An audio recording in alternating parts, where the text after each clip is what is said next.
ਸਤਿ ਸ਼੍ਰੀ ਅਕਾਲ ਜੀ ਸਾਰਿਆਂ ਨੂੰ। Welcome to my YouTube channel.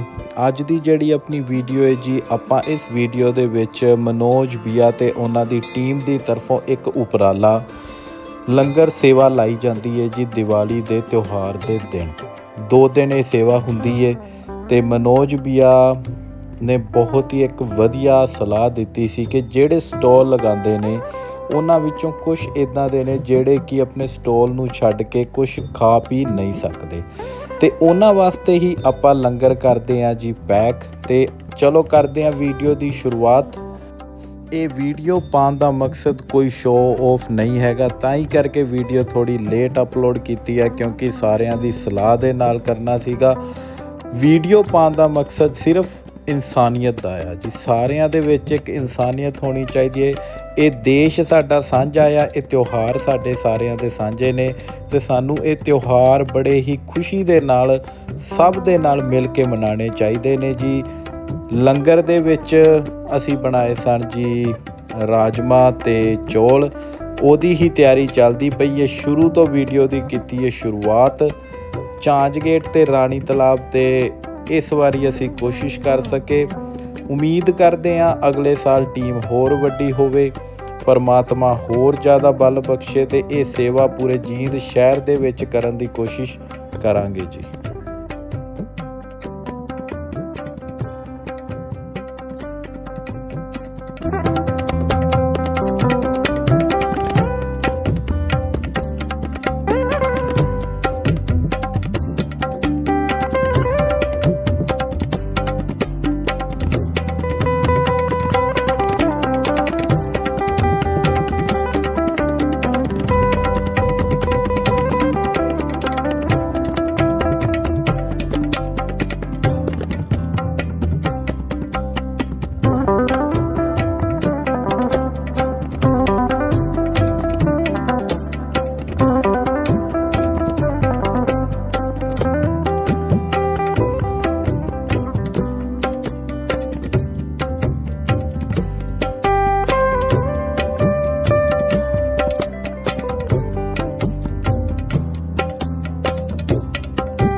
ਆ ਸੀ ਇੱਕ ਨਿੱਕੀ ਜੀ ਕੋਸ਼ਿਸ਼ ਲੰਗਰ ਸੇਵਾ ਲਾਉਣ ਦੀ, ਤੇ 2024 ਦੀ ਦੀਵਾਲੀ ਦੀਆਂ ਸਭ ਨੂੰ ਲੱਖ ਲੱਖ ਵਧਾਈਆਂ। ਬਹੁਤ ਬਹੁਤ ਸ਼ੁਭ ਕਾਮਨਾएं मेरे सभी प्यारे भाइयों।